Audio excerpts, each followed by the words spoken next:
अफ़ान बहुत खुश होता है इस बात को लेके कि बहुत अच्छा रिश्ता आया है एमल के लिए। लेकिन वो कहीं न कहीं जानता है कि एमल इस बात के लिए कभी राज़ी नहीं होगी। इसलिए वो अपनी माँ से बात करता है और कहता है कि आप एमल भाभी को समझा सकती हैं। उन्हें समझाइए कि अपने ज़हन को दुरुस्त करें और अपनी ज़िंदगी को अच्छे तरीके से गुज़ारें, क्योंकि मैं नहीं चाहता कि सारी ज़िंदगी इस तरह वो दर-बदर की ठोकरें खाती फिरे। जिस पर वो कहती है, फ़ाखरा, तुम फ़िक्र मत करो, सब ठीक हो जाएगा। मैं खुद उसको समझाऊँगी और वो ज़रूर इस चीज़ को समझ जाएगी। मैं तो उस लड़की को जानती हूँ, तो बहुत ही अच्छा लड़का है और उसके लिए बहुत सूट करता है। तुम परेशान मत हो। वैसे देखो, मेरे मुँह की बात छीन ली है इस लड़के ने। मैं भी बहुत खुश थी और मैं सोच रही थी कि मैं ऐसा करूँ। लेकिन अब देखेंगे कि एनी साफ-साफ कहती है अफ़ान से कि मुझे नहीं लगता कि एमल इस बात के लिए राज़ी होगी, क्योंकि वो कभी भी शहरयार भाई की जगह नहीं दे सकती किसी को। जिस पर आप देखेंगे कि वो उसको कहता है कि राज़ी तो करना ही पड़ेगा, ये उनकी ज़िंदगी का सवाल है। हमें जाना होगा और जाकर तुम्हारे माँ-बाप से बात करनी होगी और उन्हें कहना होगा कि उसे मनाएँ और इस चीज़ के लिए राज़ी करें, ये उसका अपना ही फ़ायदा है। जिस पर एमल कहेगी कि नहीं, मैं ऐसा नहीं कर सकती हूँ। अगर आप लोग ऐसा सोच रहे हैं कि जो कुछ आप लोग मुझे कहते जाएँगे उस पर अमल दरामद करती जाऊँगी, तो ऐसा हरगिज़ नहीं होने वाला है। बस ये बात तय है कि मैं नहीं मानूँगी। आगे से आप देखेंगे कि फ़ाखरा कहती है कि मैं तुम्हारी माँ समझकर तुम्हें बहुत अच्छा मशवरा दे रही हूँ और तुम्हें ये कह रही हूँ कि तुम उधर शादी करो, ताकि तुम्हारी ज़िंदगी बहुत सुकून से गुज़र सके। इस पर दुर्दाना को इस बात पर गुस्सा आ जाता है और वह कहती है कि आपने कभी आयमा के बारे में तो ये सब कुछ नहीं सोचा, आप सिर्फ़ और सिर्फ़ इन दोनों बहनों के बारे में ही सोचती हैं। आखिर मेरी बेटी कहाँ गई? आप तो भूल ही गई हैं, आपने तो ऐसे जैसे मेरी बेटी को दूध में से मक्खी की तरह निकाल दिया है। जिस पर फ़ाखरा कहती है कि जब उसका वक़्त आएगा तो उसके लिए भी सब कुछ अच्छा ही होगा, तुम बिला वजह परेशान मत देखा है, मुझे यकीन ही नहीं आ रहा कि आखिर मैंने क्या देखा है। अफ़ान भी वही बात आकर अपनी माँ से करता है और कहता है कि मुझे ये हालात कुछ ठीक नहीं लग रहे। बस आप जितनी जल्दी हो सके इस लड़की की शादी कर दीजिए और इसको यहाँ से रुखसत कर दीजिए। आगे से फ़ाखरा कहती है कि बेटा ऐसी क्या बात हो गई है? मुझे तुम कुछ परेशान लग रहे हो। कोई ना कोई तो ऐसी बात ज़रूर है जिसकी वजह से तुम्हारी टेंशन में इज़ाफ़ा होता जा रहा है। जिस पर आप देखेंगे कि वो कहती है अपनी, यानी कि मुझे तुम बता सकते हो। अफ़ान कहता है कि बात ये है कि वो लड़की ठीक नहीं है। उसकी हरकतें मुझे कुछ बेहतर नहीं लगती। बस मैं आपसे यही कहना चाहता हूँ कि जितनी जल्दी हो सके ये फ़ैसला कर डालें आप। आगे से वो कहती है कि मैं जाकर दुर्दाना से बात करती हूँ और बहुत ही जल्द तुम्हें इस चीज़ का बता दूंगी और देख लेना कि मैं सब कुछ ठीक कर दूंगी। तुम बिला वजह इस बातों को लेकर परेशान मत हो। जिस पर उसे काफ़ी तसल्ली हो जाती है। लेकिन दूसरी तरफ आप देखेंगे कि फ़ाखरा कहती है कि मेरा बहुत दिल घबरा रहा है। ऐसा लग रहा है कि जैसे मेरे बच्ची के साथ कुछ गलत होने वाला है। जिस पर आप देखेंगे कि सब उसको समझाने की कोशिश करते हैं कि नहीं, ये आपका वहम होगा, इसके अलावा कुछ नहीं। फहद बहुत अच्छा लड़का है और उसको वो खुश रखेगा।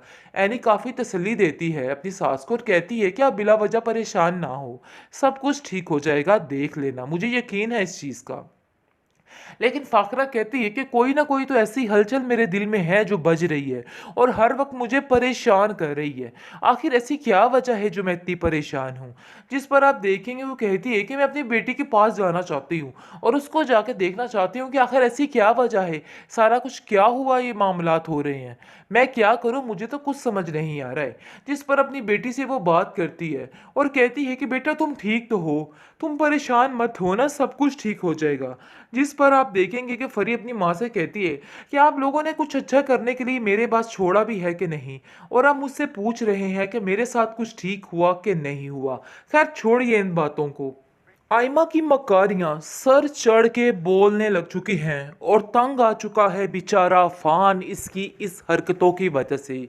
जिस पर वो कहता है कि मुझसे अब ये सब कुछ बर्दाश्त नहीं हो रहा, मैं तंग आ चुका हूँ ये सब कुछ देख देख के।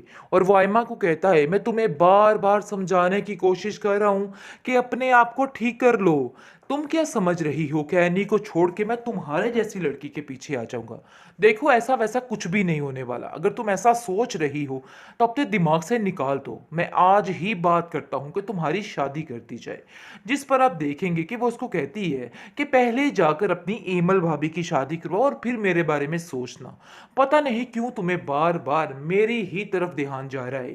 तुम एनी को क्यों नहीं देखते? एनी के साथ भी तो तुमने ऐसे ही किया था, लेकिन अब मेरी दफा तुम लोग लोग ऐसे कर रहे हो, ऐसे मुझे अकेले छोड़े और इस घर से निकालने की बातें कर रहे हो। आगे से वो कहता है कि एमल भाभी को छोड़ो, उनके लिए जो होगा बड़ा बेहतरीन होगा, तुम्हें इन सब बातों को लेकर परेशान होने की जरूरत नहीं है।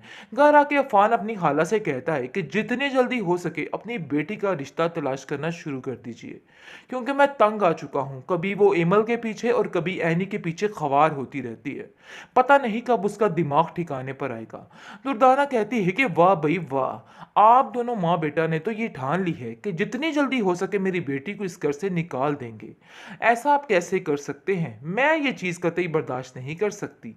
ऐसा तो मैं नहीं होने दूंगी, क्योंकि दुर्दाना अपनी बेटी के साथ मिलकर और ही जाल बिछाना चाह रही है, और ही चालें चल रही है। वो तो जान ही नहीं सकती कि ऐसा होगा।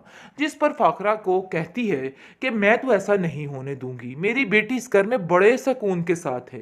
लेकिन फाखरा कहती है कि मैं बहुत जल्द ये फैसला करने वाली हूँ, और ये बात तुम भी अपने दिमाग में बिठा लो और इन बातों की अब तैयारियां शुरू कर दो, क्योंकि मैंने जो कुछ देखा है मुझे यकीन ही नहीं आ रहा कि आखिर मैंने क्या देखा है। अफान भी वही बात आकर अपनी माँ से करता है और कहता है कि मुझे ये हालात कुछ ठीक नहीं लग रहे, बस अब जितनी जल्दी हो सके इस लड़की की शादी कर दीजिए और इसको यहाँ से रुखसत कर दीजिए। आगे से फाखरा कहती है कि बेटा ऐसी क्या बात हो गई है, मुझे तुम कुछ परेशान लग रहे हो, कोई ना कोई तो ऐसी बात जरूर है जिसकी वजह से तुम्हारी टेंशन में इजाफा होता जा रहा है। जिस पर आप देखेंगे कि वो कहती है अपनी, यानी कि मुझे तुम बता सकते हो। अफान कहता है कि बात यह है कि वो लड़की ठीक नहीं है, उसकी हरकतें मुझे कुछ बेहतर नहीं लगती, बस मैं आपसे यही कहना चाहता हूँ कि जितनी जल्दी हो सके ये फैसला कर डालें आप। आगे से वो कहती है कि मैं जाकर दुर्दाना से बात करती हूँ और बहुत ही जल्द तुम्हें इस चीज़ का बता दूंगी, और देख लेना कि मैं सब कुछ ठीक कर दूंगी। तुम बिला वजह इस बातों को लेकर परेशान मत हो। जिस पर उसे काफ़ी तसल्ली हो जाती है। लेकिन दूसरी तरफ आप देखेंगे कि फाखरा कहती है कि मेरा बहुत दिल घबरा रहा है, ऐसा लग रहा है कि जैसे मेरी बच्ची के साथ कुछ गलत होने वाला है। जिस पर आप देखेंगे कि सब उसको समझाने की कोशिश करते हैं कि नहीं, ये आपका वहम होगा, इसके अलावा कुछ नहीं, फहद बहुत अच्छा लड़का है और उसको वो खुश रखेगा। एनी काफ़ी तसल्ली देती है अपनी सास को और कहती है कि आप बिला वजह परेशान ना हो, सब कुछ ठीक हो जाएगा, देख लेना, मुझे यकीन है इस चीज़ का। लेकिन फाखरा कहती है कि कोई ना कोई तो ऐसी हलचल मेरे दिल में है जो बज रही है और हर वक्त मुझे परेशान कर रही है। आखिर ऐसी क्या वजह है जो मैं इतनी परेशान हूँ? जिस पर आप देखेंगे वो कहती है कि मैं अपनी बेटी के पास जाना चाहती हूँ और उसको जाके देखना चाहती हूँ कि आखिर ऐसी क्या वजह है, सारा कुछ क्या हुआ, ये मामलात हो रहे हैं, मैं क्या करूँ, मुझे तो कुछ समझ नहीं आ रहा है।